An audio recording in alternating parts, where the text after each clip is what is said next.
Talk about the wine and talk about the wine. Welcome to Wine and Relationships. I'm Wani, this is Chris, and Halia, where we talk everything wine and everything that goes with it. Which is pretty much everything, right? Everything. Especially dating and sex. All right. I'm really excited for this topic, by the way. I mean, who doesn't like talking about relationships, right? Everyone has gone through a relationship or is going through it and they need a little bit of advice. So this is perfect. I'm a little less talkative about marriage these days, but yeah. I feel like there's a story there. But wait, Yeah. guys, we have to introduce our guest first. Sorry about that. Sorry, we don't mean to be rude. We just got really excited. We're like, wine, dating, sex, what's next? So everybody, this is Britt Young, and she is, go ahead and explain. I am a couples therapist, and so I see all sorts of couples coming through. Some of them actually aren't in acute distress. Sometimes they're like, we just want to make things better. More often than not, something's happened, and they're coming in with a problem to address. But all sorts of couples. Awesome, and that's what wine does, right? Make things better. Yes, it does. At least in my relationship. So the wines that we're featuring today is two wines from the same producer, Fred Scher and his wife Judy. Yes, wife Judy. Basically, are a two-person show in California. They run the entire estate themselves. When you think about, there's 1,000 labor hours that they have for their rest of their employees. Divide that by 365 days a year, and that's less than 3 hours a day. Every single other thing is done by Fred and Judy Scher. These are wines that I featured when I was buying wines for restaurants and when I was helping young couples or couples of any age actually come into the restaurant and order a bottle of wine. Nice. So yeah, I Thank thought you. that would be a cool parallel here. Do you Fred. have like a Cheers. wine of choice? I like a Moscato, so I'm kind of a sparkly wine Bubbly. girl. I'm a bubbly girl. Yeah. Yeah, I bet you couldn't tell. Couldn't tell at all. No. With my ponytail, yeah. All right, so let's Okay. just get into it. Okay. Dating apps. How do you feel Dating about a apps. dating app? You know, they get a bad rap, right? I mean, people are all like poo-pooing the dating apps, but I think there's value there, and I'll tell you why. You know, when you are getting into knowing someone through a dating app, a lot of times you're looking for a connection, right? And unless you're looking for a hookup, and that's a whole nother segment, right? But if you are looking for a connection, let's just Tell me more. fantasize for a minute. It's a nice way to get to know someone without physical stuff kind of getting in the way at first. So you're sort of weeding out what you don't like, or you are honing in on the people who are appropriate for you. You're identifying people you might have a connection with. Doing that verbally through words, I kind of like that. It feels very romantic, like we're getting to know each other without physically being each other's space. And then when you meet, you know, maybe it's there and maybe it's not. But I think they get a bad reputation, and I'm not sure that's really fair, right? It's kind of cool because they check your compatibility Yeah. first before you actually meet and see if there's any chemistry. So my question for you is, what's more important, compatibility or chemistry? Ooh. Good question. Well, there is a saying among couples therapists that opposites attract, but they don't stay together. Huh. So it's really interesting. Like, you find it fascinating sometimes. You're like, this person's so different from me. Ooh, this is mysterious and fantastic. And that does last for a while, don't get me wrong. But ultimately, when you survey couples who have been together for the distance, 50, 60-year-long marriages, they will tell you we have way more alike than we do in uncommon, right? So it's very exciting, and it keeps people very passionate at first. But once the longevity comes into play, compatibility wins out every time. Is there a wine that you think would be compatible for a first date? You know what's crazy? I mean, there's a right place and right time for any wine, right? So specifically for dating, I knew what it was like, because wine's intimidating. I knew what it was like to go in and stare at a huge list and not know how to pronounce any names. That's why I featured Scher, because the thing about dating is you don't want to seem cheap when you take a girl out to a restaurant, right? So I sorted my wine list in price ascending. So basically we had the cheapest, not really cheap because it was a nice restaurant, wines on top, and the most expensive wines on the bottom. And whoever's picking the wine had the list in front of them and basically pointed. So I knew about how much they wanted to spend. Now the rule of thumb, because you don't want to be the cheapest person in the room, is to look at the cheapest wine and go a couple notches below that, right? But like, no, I got this, but like I really don't. Like balling on a budget style. I knew that about people because I was that person. I came from a very middle class family, and I didn't take people out on dates, but I wanted to make sure that our cheapest wine was my favorite wine. That people could order the cheapest wine on the menu as far as Pinot Noir goes and be very comfortable. And honestly, this is one of my favorite producers for every single occasion. Fred Share, it's hard to find somebody that makes one grape well. Fred Share, everything he touches is gold. Oh, wow. Do you like the Chardonnay? I haven't tried it. I haven't tried it Okay. yet. All right, here we go. Oh, drink away. I'm tasting a lot of pear. Actually, it's Yeah? really nice. Yeah. Yeah. Oh, it's really fruity. Okay, Yeah. well, we're going to have to hold off Okay. on giving our full rundown of the taste. Right? All right, we have to take a quick break. We'll come back and give a final rundown of what we feel is in taste buds. Wine End has been brought to you by Windows Hawaii and the Honolulu Star Advertiser. Welcome to Wine End, where we talk about wine and everything, including relationships, my favorite topic. And of course, we have Britt Young here to go ahead and explain a lot about that. But first, we were talking about how awesome this wine is and kind of what it tastes like. What do you guys taste? Fruity. Uh-huh. I mean, Light, I'm on crisp. record, right? Like, what you taste is what you taste. Smell is so closely linked to your personal thing. So, really, there's no tasting notes. It's what you taste is what you taste. The most important question, would you get another glass? Or if I took you out on a because date I like how light and and we ordered this wine, would you stay for a second date? Or would you stay for dinner? I mean, now Or would that you kick we're me out on and the be like, "Man, you're topic of cheap. dating You and ordered the staying cheapest for one." dinner, let's talk about you. 11 years. Let's talk about me. Uh-huh. 11 years. About this wine. Have you guys tried it together? Yes, this is one of our favorite producers. This is really one of our favorite producers. She asked you, oh, where's my ring? We share it on every special occasion. Really, really. Not the engagement yet, because that hasn't happened. But, What is the obstacle to this engagement? oh God, this is happening. Okay, Sorry, this is happening. What? cool. COVID. I'm gonna blame COVID right now. For 11 years? We just closed on our new condo.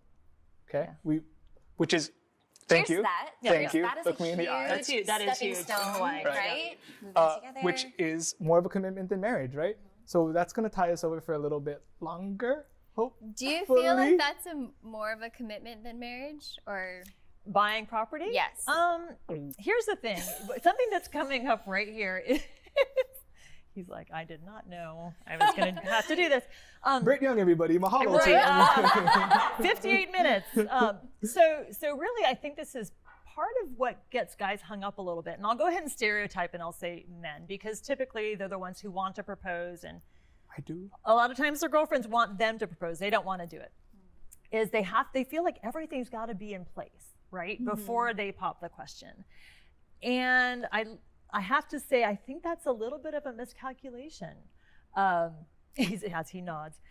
Because what we really want to feel, let me just go ahead and throw it out there.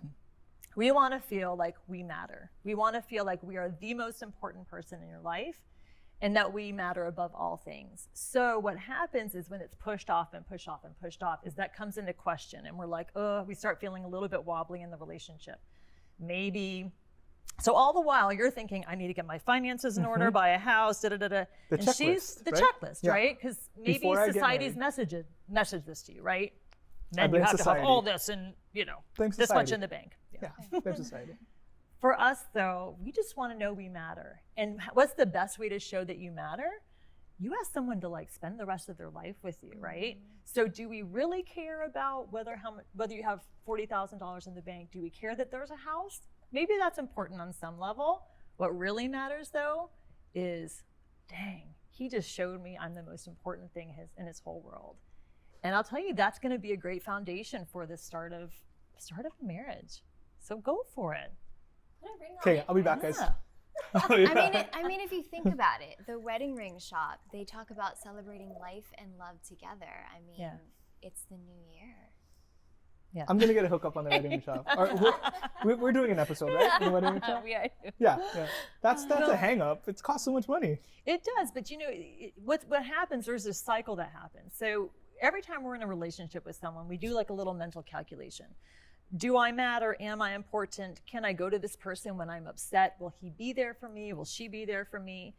And if you do hold off on an engagement, for example, or God forbid you cheat on someone, or you do something that shows that person you don't matter to me very much at all, then you get this thing that's called a protest behavior. So I want you to show me that I matter.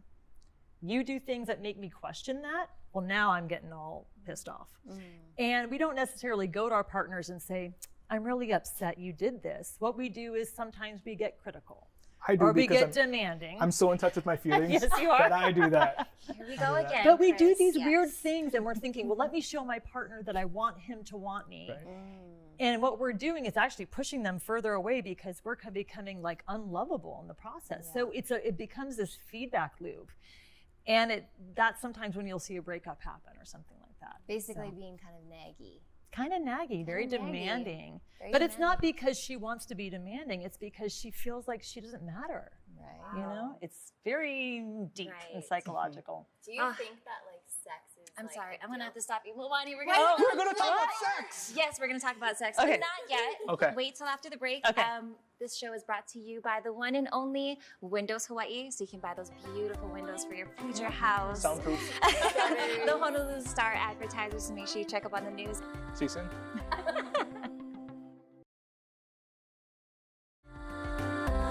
Welcome back to Wine and we're here with Britt Young. So where we left off Yeah. was sex. Mhm. Is that a deal breaker? End of a relationship? Is there a way to salvage it? Is it important? I mean, I Yeah. could go on and on about the topic. It's Chris a is pretty really complex excited. I'm just, subject. bang my nose in the glass here. Yeah. This is all you I'm not ladies. here. Yeah. You know what it is? It's one of the only things we do with our partners that we don't share with anyone else, right? So it means something. We talked in the last segment about like how to show someone that they matter, right? It's all about, am I showing my partner he or she matters? Well, sex is one of those places, you know, it's a place where you do feel important and you do feel like you're number one and really being focused on. So there's a place for that, I think, of importance in most, if not all, relationships. Where things get a little off is when things are a little maybe boring in the bedroom or a little monotonous or maybe it just sort of drops off after maybe having children or there's something going on stressful in your lives. What happens is the same thing that happens when you sort of neglect someone outside the bedroom. You know, it can feel really abandoned. You can feel abandoned. You can feel neglected. And it's important, really important to have a type of relationship with your partner where you can go in and say, hey, listen, I know we've both been busy lately, but I'm kind of missing that part of our relationship. Because if you don't say anything, maybe your partner's off doing his or her own thing and doesn't notice. But anytime we feel something, I'm calling them difficult feelings these days. So anytime we have difficult feelings about sex, for example, something's wrong there, and we don't bring them up, it's going to show anyway. We're going to slam a cabinet door, or we're going to, you know, we're going to be short-tempered with our partner. So my advice is talk about it because we're really bad at pretending nothing's wrong.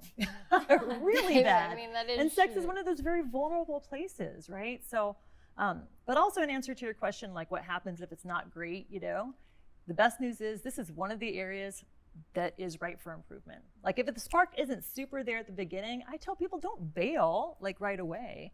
You can always work on it. Practice makes perfect. Yeah, he's like, I'm Cool. into that. Been doing Yeah, for it a really while. does. Yeah. Hey, Chris, you poured a new glass Yeah, of let's talk. wine. Can Oh, you yeah. talk about Ooh. Yeah. It's like a deeper, like a caramel, no? Yeah. Whatever you smell is what you smell. I love Caramel. it. What did you smell? Except that. Caramel. No, I'm just joking. That's perfect. Okay. Caramel butterscotch. Is that butterscotch? Yeah. Thank you. So it's from Cher as well, and this is specifically the bottle that I put on as my cheapest Pinot Noir. When in reality, it's one of the best made in the entire world for me. You know, he makes great wines, and he makes very expensive wines as well. So this is his lowest entry-level bottling, we call it. And for me, it's not necessarily about price or label or appearance. It's just about enjoyment, right? Like what's in the glass, enjoying things. So when somebody says, "Oh, I taste this," does it make the other people taste it too? Like, is Oh, it yeah. psychological? Yeah, Okay, you can say kind of anything, right? Yeah. You're like, oh yeah, I get that in there. "Oh yeah, me too."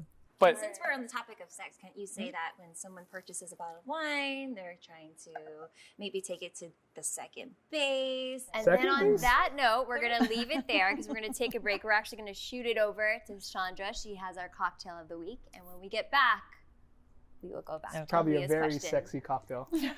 See you when we get back. So this week's cocktail of the week is the Love Connection. And I don't know about you, but tequila is one of the reasons I'm a mother today. So this is a really simple cocktail to twist on a paloma. I'm gonna add some fresh lime juice. I made a syrup using Mexican cinnamon just to make things a little spicy and get all of the right flavors going there. I have some fresh grapefruit juice. So typically with palomas, you use a grapefruit soda. We're gonna do a fresh version using all fresh juices instead of the high fructose corn syrup. A little pinch of sea salt, and then one of my favorite tequilas of all time. Really doesn't need anything, but why not? Make a great cocktail out of it. This is Fortaleza Añejo.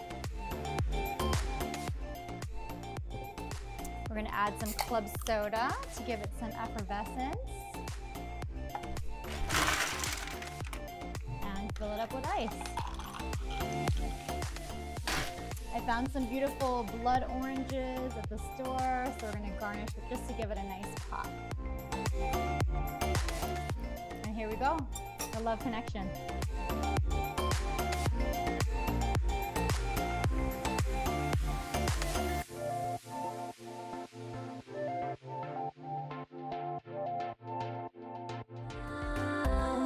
Thank you so much, Sandra, for the cocktail of the week. Very sexy drink. And we're talking about dating and sex, of course.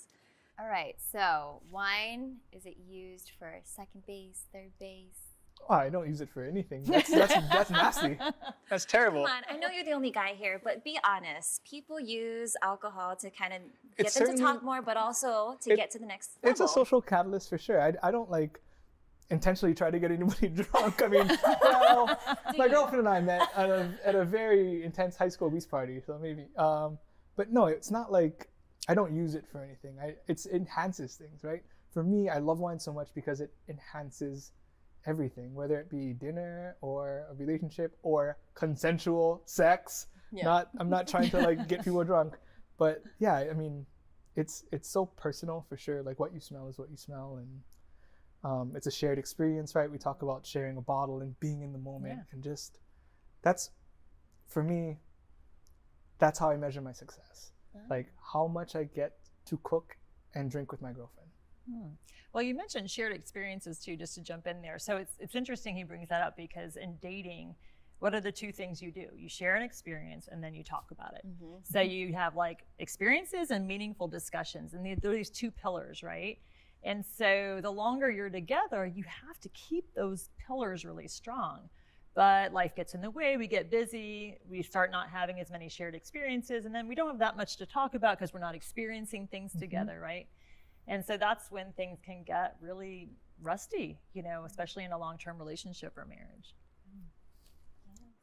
Well, wine can definitely help you to get past all those uncomfortable topics and break through all of that, and maybe even talk about deeper things like, let's say, toys, for example. How do you broach a subject of like, Deeper things like toys. no pun intended, but how do you broach it? It's not necessarily toys per se, but an uncomfortable subject. Like how would you bring that up? Well, think about vulnerability, the concept of vulnerability, right? And when you talk about toys in the bedroom or spicing things up or whatever you want to do, that's a very vulnerable moment. And we're all a little bit afraid of that at times because like we kind of expose our underbelly and we can get hurt. Somebody could laugh, like if we bring up toys, why would you want to do that, right? And you're just like mortified. Or Princess Leia fantasies. Oh, there we go. Or Princess Leia fantasies. Okay, good to know. Note to self. But it's really about vulnerability. and when you talk about something that you want to introduce into the bedroom, it's your most vulnerable time. And so it is important to be with a partner that you have confidence will be attentive to that. And if you do talk to couples, I'm telling you, who have been together for the long haul, these are couples who have made it through the storms. They will tell you they have spiced it up several times in their marriage. In fact, in every long-term marriage, there's several marriages. You can think of it that way. So we go along, we chug along for like 6-7 years. things get a little stale and we're like, oh, we look at each other like, well, I don't like this about you, but I do like this. And we sort of make a deal at the end of every segment. Are we going to go to the next stage together? And then we decide, yes, we are. And then a few years down that road, things might get a little rusty or wobbly. And then we decide again, am I going to do this next journey with you? So within a 60-year marriage, there's probably 6 different marriages. And it's just dependent on like, do I want to take you with me on the next journey? Because we do grow and change. And those sects happen at milestones in your life, or those sections, or what? Yeah, How do I you mean, know when well, you're- yeah, that's when a lot of people and couples change up their sex lives, or they decide we want it to look different or feel different, or we want to experiment this way. And, you know, you really have to be vulnerable with that person at those crossroads, because there is a chance that person will say, I really don't want to do it this way with you. And that's a really hard moment. And they oftentimes end up in my office right at those critical junctions. So what would be the one like piece of advice, not even just on the topic of toys, but just in general with relationships, marriage, that you frequently give out? Yeah. Kindness. Really? Kindness, compassion. At the core of it all, it's being kind to the other person. And the hardest time to be kind to your partner is when you're fighting and when you don't like them. It's the most important time to be kind. And it's so darn hard. There's actual studies out there that will tell you, like, let's say that you and I are in a relationship and you're like, Britt, look at that bird, or it's such a nice day today, and I just ignore you. That tells you you don't matter to me. Yeah. The kind response, even if I'm on my phone, is to go, it is really nice out. And that shows you I care about you. So we have to respond to our partners. We want to thank you so much, Britt Young, for being here. I learned so much just with I wish I took notes. I learned some stuff too. Thank you, Chris. Is there a way that we can find you on social media so that they can definitely reach you? Sure. My group counseling center is called Explore Counseling, and we have 4 offices around Oahu. We do couples, individual, family counseling, and we have dozens of clinicians, so we're always available. We wanted to make it accessible to everyone. So anybody who's in distress, of course, don't feel like you can't reach out. And don't forget to subscribe to our YouTube channel and definitely like our posts. We got more going on after this. Oh, Right? yeah. Yeah, there's a lot to talk about. Thank you again to Windows Hawaii and the Honolulu Star Advertiser. And thank you to Saks Fifth Avenue for dressing us today. I mean, Hugo Boss, baby. look at I us. feel like a boss. Yeah. I feel like a boss. But we're not done here, so please catch the extended version on YouTube. See you there. Aloha.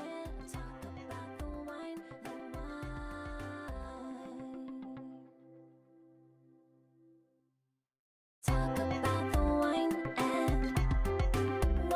and talk about the wine,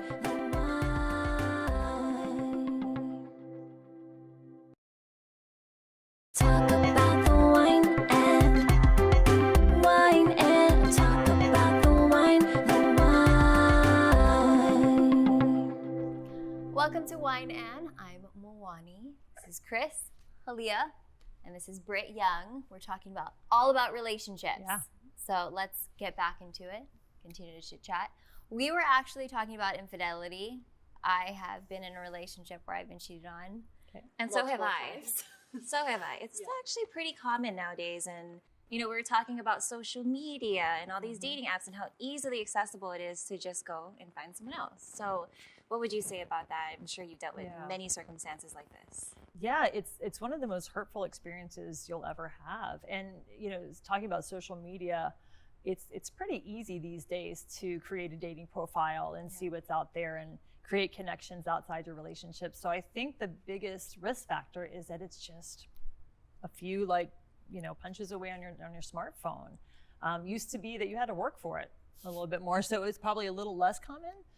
Interestingly enough, these days women are increasingly having affairs, where it was not quite as common for females before, but we're seeing an increase in that. So kind of perking our eyes up, what's going on here? What do y'all think's going on with that, if that's the actual statistic? Do you have any insight? That's interesting because I always thought, men cheat more than women. But obviously that's changing. I mean, I did not know that. So you've been cheated on, but have you cheated on somebody?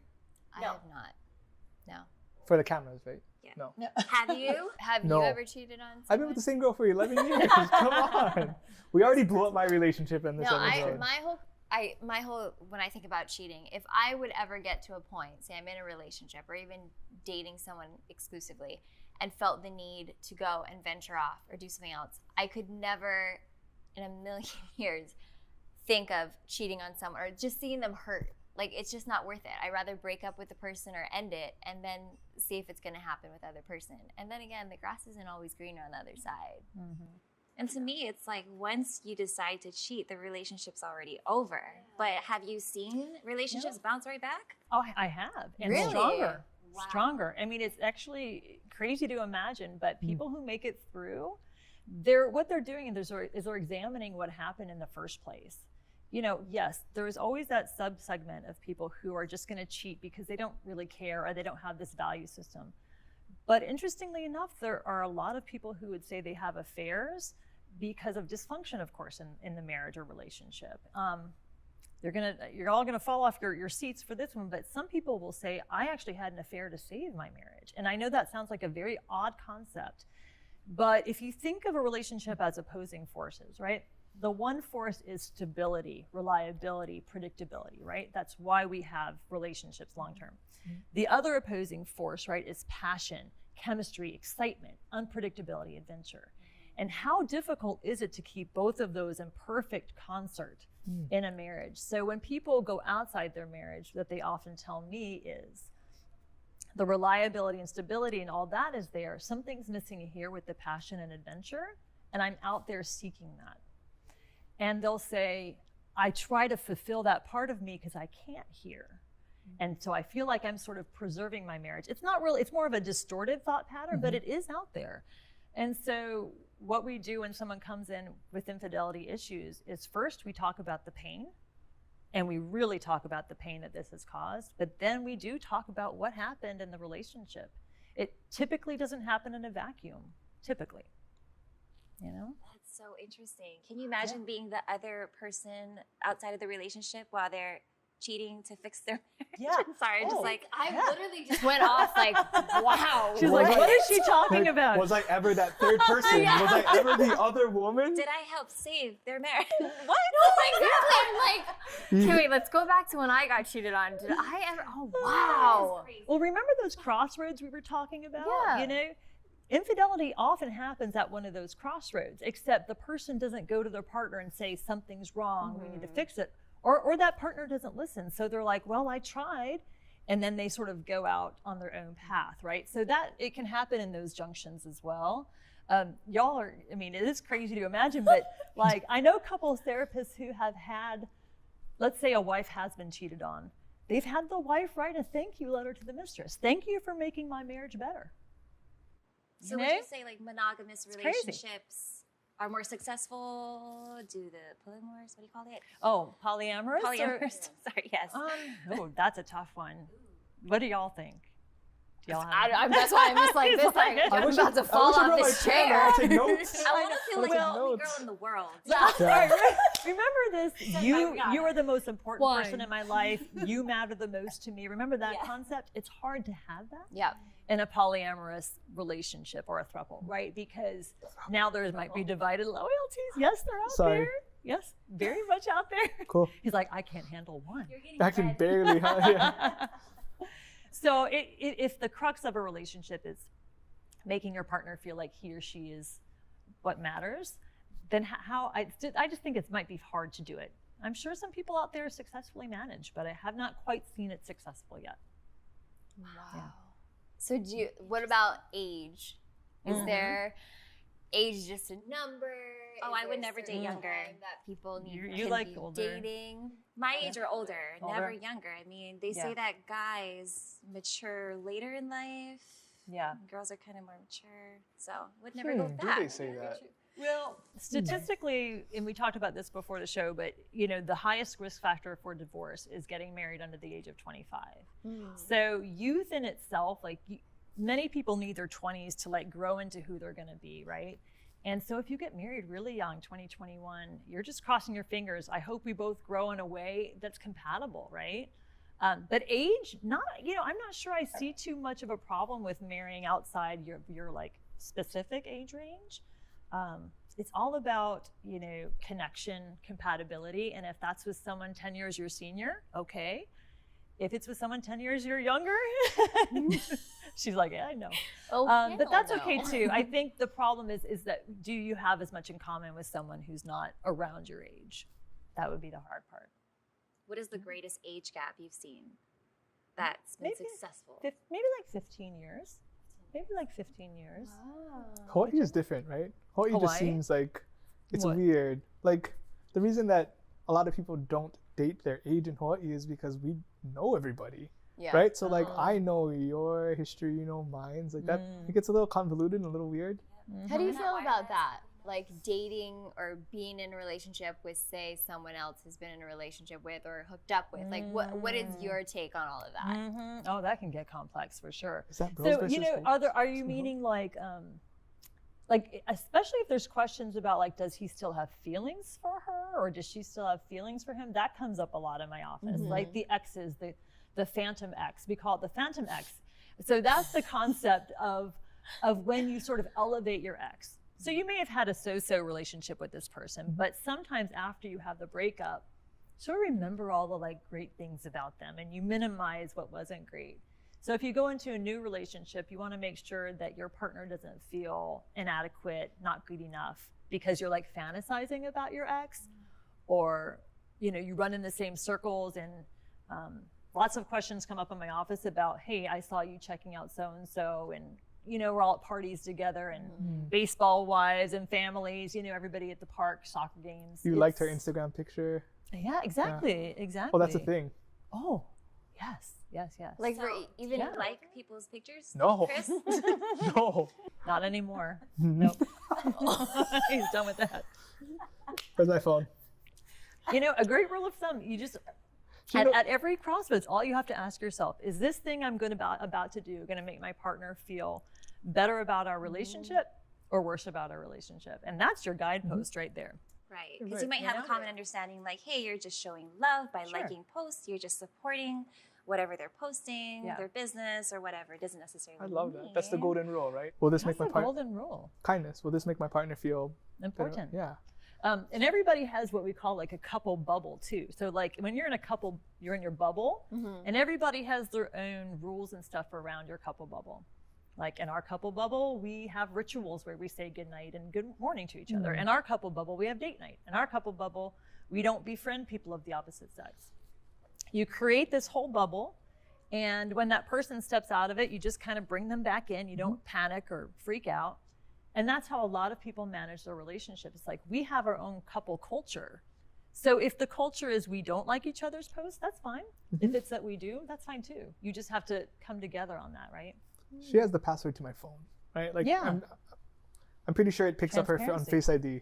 Like, yeah, it's all good. Yeah. I'm not the bad guy here. Well, just being open. I think that's Yeah. another thing Yeah. too in a relationship. It's not just communication or like creating that couple bubble. Yeah. It's just more so being open with that person and showing kindness. And doing it in a kind way. If you have a question or concern with your partner, you have two choices also. You can go like raving lunatic on them and go in with the tango dance, or you can go in with kindness and then go in with waltz. And trust me, whatever you go in with, you're getting back. So True. you go in hard, you get hard. You go in soft, you get soft. So openness and saying what you feel, as long as it's kind and put forth in a kind way, should be safe if you have that type of culture, right? Very Yeah, true. like a safe space. So yeah, that's I always part of the deal. I always thought you go in hard and come out soft. Oh my goodness. Everything's starting to make sense now with him. Anyways, that was a really good show. Stop I was drinking. looking to see if it Chris. was like, is that okay? Can I say that? Can I say that? Oh, I'm sorry. I literally just got that. You did. I am so sorry. You know the term, that's what she said. Okay. so glad you're Okay, still I am rolling. so sorry. Okay, blonde moment. No, it's Yeah. it's okay. I even had brunette moments. It's all right. Thank you so much for being on Thank our you. show, Britt. Thanks, Seriously, guys. thank you so much, Britt. Thank Thanks, you for Chris. tuning in. We just wanted to do a special thank you again to the Windows Hawaii and, of course, the Honolulu Star Advertiser and Saks for making us look amazing, Saks fans. She go boss. Thank you again, Britt. Thank Thanks you so much guys. for your So time. much fun. Anytime. time. Bye, guys.